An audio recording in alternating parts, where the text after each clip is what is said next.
আউযুবিল্লাহি মিনাশ শাইতানির রাজিম বিসমিল্লাহির রহমানির রহিম।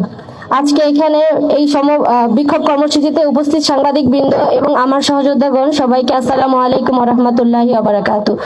আজকে বাংলাদেশ ইসলামী ছাত্র সংস্থা ঢাকা বিশ্ববিদ্যালয় শাখার পক্ষ থেকে আমরা সাম্প্রতিক সময়ে ঘটে যাওয়া বাংলাদেশের কিছু ঘটনা নিয়ে এখানে চরম উদ্বেগ এবং তীব্র নিন্দা জানিয়ে এখানে সমবেত হয়েছি। সাম্প্রতিক সময়ে আপনারা দেখেছেন বিএনপি এবং ছাত্রদল কর্তৃক ধারাবাহিকভাবে নারীদের প্রতি সহিংস আচরণ করা হচ্ছে। এর বিরুদ্ধে আমাদের অবস্থান আমরা স্পষ্ট করতে চাই এবং সংশ্লিষ্ট সবাইকে স্পষ্টভাবে সতর্ক করে দিতে চাই। আপনাদেরকে আমরা দেখি আপনারা নারীদের অধিকার নিয়ে কথা বলেন, রাজনীতির মাঠে সংসদে নারীর অংশগ্রহণ বৃদ্ধির বুলি আওড়ান, অথচ আপনারাই একের পর এক সহিংস আচরণ করে নারীদের রাজনীতিতে অংশগ্রহণ করার পথ সংকুচিত করেন, তাদেরকে দমিয়ে রাখেন। তাহলে নারীদের অধিকার নিয়ে আপনাদের দেওয়া জ্বালাময়ী বক্তব্যকে কি আমরা নির্বাচনের আগে শুধুই ফাঁকা আওয়াজ হিসেবে ধরে নিব? নিজের দলের কর্মীদের সন্ত্রাসমূলক আচরণ, সহিংসতা এবং নিপীড়নের বিরুদ্ধে দলের কর্মীদের প্রতি আপনারা কোনো পদক্ষেপ তো নেনই না। এখানে আপনাদের কোনো ধরনের কোনো মিছিল বা বিক্ষোভ করতে দেখা যায় না। দায়িত্বশীল পর্যায় থেকে কোনো ধরনের বিবৃতি দেওয়া তো দূরে থাক, আপনারা ক্ষমা পর্যন্ত চান না। এই ধরনের আচরণ আমরা আগে দেখেছি। ফ্যাসিবাদের রাষ্ট্রের আচরণ এই ধরনের আচরণ, পেশি শক্তি দেখিয়ে, ভয় দেখিয়ে আপনারা নারীদের অধিকার হরণ করতে চান, যা ফ্যাসিবাদের সুস্পষ্ট বৈশিষ্ট্য। এই ফ্যাসিবাদের পরিণতি কি হয় তা জানতে আমাদের খুব বেশি আগে যেতে হবে না। আমরা তাদেরকে ফ্যাসিবাদের পরিণতি সম্পর্কে স্মরণ করিয়ে দিতে চাই এবং স্পষ্টভাবে সতর্ক করতে চাই এই ধরনের নিপীড়নমূলক আচরণের প্রতি।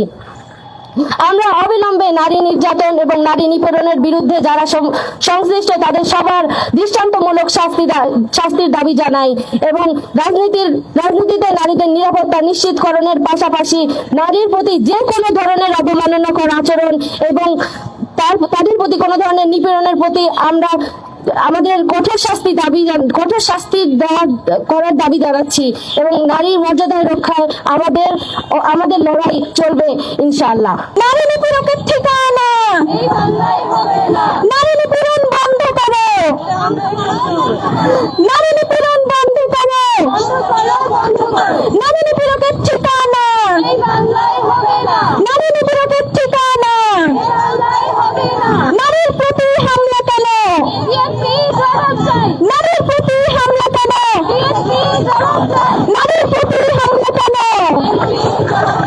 নারীর প্রতি হামলা কেন, খুন ধর্ষণ শত শত, খুন ধর্ষণ শত শত, নারী নিপীড়ন বন্ধ করো, নারী নিপীড়নের ঠিকানা, নারী নিপীড়নের ঠিকানা। লিলি বিউটি সোপ, যার অ্যান্টি এজিং গুণ তারুণ্য ধরে রেখে ত্বকে করে উজ্জ্বল, তারুণ্যময় উজ্জ্বল ত্বকের জন্য। রিমার্ক। আপনারা জানবেন যে আমরা মাত্র 5 দিন পূর্বেই একটি জরুরি সংবাদ সম্মেলন করেছিলাম সারা দেশে নির্বাচনী প্রচারণায় বিএনপি কর্তৃক নারীদের উপর হামলা, তাদের শারীরিক হেনস্থার বিষয়ে। আজকে আবারও 5 দিন পরে আমাদেরকে রাজু ভাস্কর্যে দাঁড়াতে হয়েছে বিএনপি এবং তার ছাত্র সংগঠন ছাত্রদল কর্তৃক নারীদের নিপীড়নের প্রতিবাদ জানাতে, যা আমাদের জন্য অত্যন্ত দুঃখজনক। মাত্র 5 দিন পূর্বেই আমরা বিএনপি কর্তৃক যে ঘটনাগুলো ঘটেছিল সেগুলো বিস্তারিত বর্ণনা করেছিলাম, আমরা সেগুলোর প্রতিবাদ জানিয়েছিলাম, আমরা বিচার চেয়েছিলাম। কিন্তু মাত্র 5 দিনের মধ্যেই আমাদেরকে আবার প্রতিবাদ সমাবেশ ডাকতে হবে, আমাদেরকে আবার কথা বলতে হবে, সেটা আমরা আসলে কল্পনাও করতে পারিনি। আমরা সেদিন বিচার চেয়েছিলাম, আমরা সেদিন চেয়েছিলাম বিএনপির পক্ষ থেকে কোনো ধরনের বার্তা দেয়া হোক না, আমরা কোনো ধরনের বার্তা পাইনি। আমরা হতাশ হয়েছি, আমাদেরকে ভয় দেখানোর চেষ্টা করা হচ্ছে, আমাদেরকে ঘরে বন্ধ করে রাখার চেষ্টা করা হচ্ছে। তাদের এই আচরণ আমাদের এক ধরনের শঙ্কার মধ্য দিয়ে নিয়ে যাচ্ছে, আদৌ আমরা তাদের কাছে নিরাপদ কিনা। প্রিয় সাংবাদিক বন্ধুগণ, প্রিয় দেশবাসী, আপনারা দেখেছেন গত 31শে জানুয়ারি গাজীপুরে একজন মধ্যবয়সী নারীকে ছুরিকাঘাতে নিহত করা হয়েছে এবং গতকালই চট্টগ্রামে সপ্তম শ্রেণীর একজন ছাত্রীকে ছাত্রদলের কর্মীরা সংঘবদ্ধভাবে ধর্ষণ করেছে। যে ঘটনায় আমরা অত্যন্ত লজ্জিত, অত্যন্ত মর্মাহত। দেশের একটি সচেতন রাজনৈতিক দলের ছাত্র সংগঠনের জনশক্তিরা যখন এহেন লজ্জাজনক কাজের সাথে জড়িত থাকে, একজন ছোট শিশুকে তারা যখন গণধর্ষণ করে, তখন তা পুরো নারী জাতির জন্য লজ্জা, তখন পুরো রাজনৈতিক দলের জন্য লজ্জা। এবং একই সাথে আমরা দেখেছি ভোলাতে একজন নারীকে ধর্ষণ করা হয়েছে তার স্বামীকে নির্যাতনের পর। পরপর এসব ঘটনা আমাদের অত্যন্ত শঙ্কার দিকে নিয়ে যাচ্ছে। আমরা আমাদের পরবর্তীতে কোন অবস্থায় আমরা যাব সেটা নিয়ে শঙ্কিত। শুধু তাই নয়, আমরা দেখতে পেয়েছি বিএনপি কর্তৃক হিজাবি নিকাবি নারীদেরকে হেনস্থা করা হচ্ছে, হিজাবি নারীদের হিজাব টেনে খুলে ফেলা হচ্ছে, নারীদেরকে বলা হচ্ছে তারা কেন ঘরের বাইরে বের হয়েছে, নারীদেরকে বলা হচ্ছে তারা ঘরে বসে নামাজ কালাম পড়বে, তারা কেন বাইরে বের হবে। আমরা আমাদের অবস্থান থেকে শঙ্কা প্রকাশ করছি। আমরা যারা হিজাবি নিকাবি নারী আছি, আমরা যারা ইসলাম ধর্মের অনুসরণ করি, তাদের ব্যাপারে বিএনপির স্ট্যান্ড কি? যেহেতু তারা ইসলামপন্থী নারীদেরকে যখন তারা ঘর থেকে বের হয়েছে তাদের আক্রমণ করছে এবং বলছে তারা কেন ঘর থেকে বের হলো, সেক্ষেত্রে আমরা বিএনপির সুস্পষ্ট স্ট্যান্ড চাই। আপনারা নারীদের প্রতি কোন মনোভাব পোষণ করছেন? আপনারা কি নারীদেরকে ঘর থেকে বের হতে দিবেন? আপনারা কি নারীদেরকে হিজাব পড়তে দিবেন? আপনারা কি নারীদেরকে নিকাব পরার স্বাধীনতা দিবেন? আপনারা কি নারীদেরকে নিরাপত্তা দিতে পারবেন? আপনারা কি নারীদেরকে রাজনৈতিক অধিকার দিতে পারবেন? আপনাদের যে সমস্ত আচরণ আমরা দেখছি, সেই সমস্ত আচরণে আমাদের মনক্ষুণ্ণ হচ্ছে, আমরা শঙ্কিত হচ্ছি। শুধু আমরাই নই, পুরো বাংলাদেশের নারী সমাজ অবাক হয়ে যাচ্ছে একের পর এক কি ধরনের ঘটনা ঘটছে। তাছাড়া আমরা অত্যন্ত আশঙ্কাজনকভাবে খেয়াল করছি প্রশাসন এখানে নির্বাক ভূমিকা পালন করছে। একের পর এক আমরা অভিযোগ করে যাচ্ছি, একের পর এক আমরা প্রতিবাদ জানাচ্ছি। আমাদেরকে লোকজন বলছে আপনারা কেন প্রতিবাদ করছেন না, আপনারা কেন কথা বলছেন না।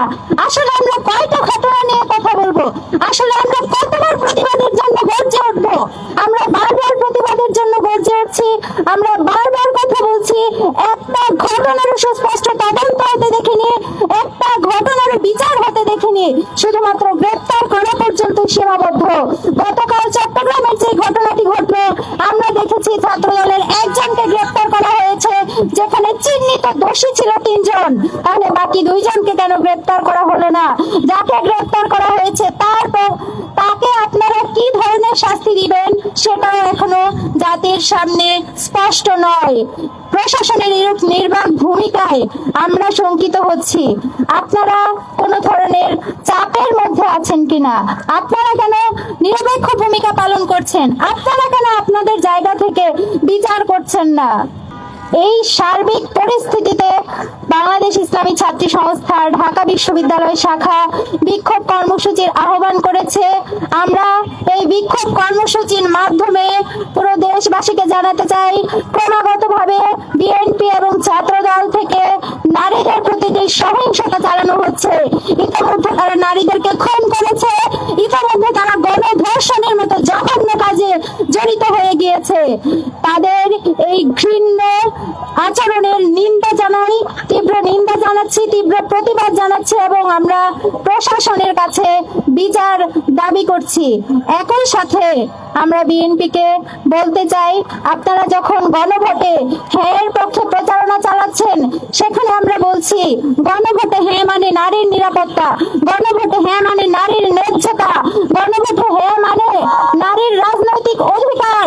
অপরদিকে আপনারাই নারীদেরকে অপমানিত করছেন, অপরদিকে আপনারাই নারীদেরকে ঘরে আবদ্ধ করে রাখার জন্য নির্যাতন করে যাচ্ছেন যেসব নারীরা বের হচ্ছে।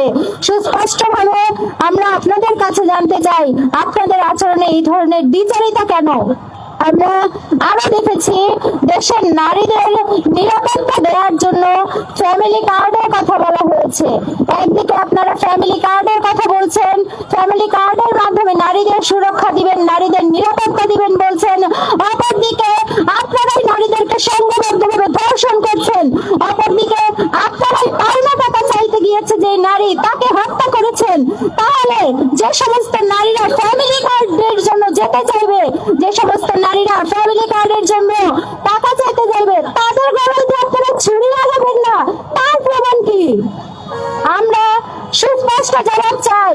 এখনো পর্যন্ত আমরা লক্ষ্য করেছি আপনাদের পক্ষ থেকে কোন ধরনের বার্তা দেওয়া হয়নি, বরঞ্চ আপনারা বলছেন অন্যদের ক্ষমতায় গেলে নারীরা সবচেয়ে নির্যাতিত হবে।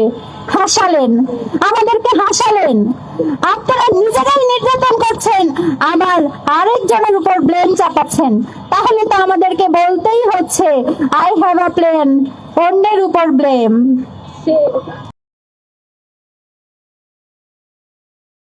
লিলি বিউটি সোপ, যার অ্যান্টি এজিং গুণ তারুণ্য ধরে রেখে ত্বকে করে উজ্জ্বল। তারুণ্যময় উজ্জ্বল ত্বকের জন্য।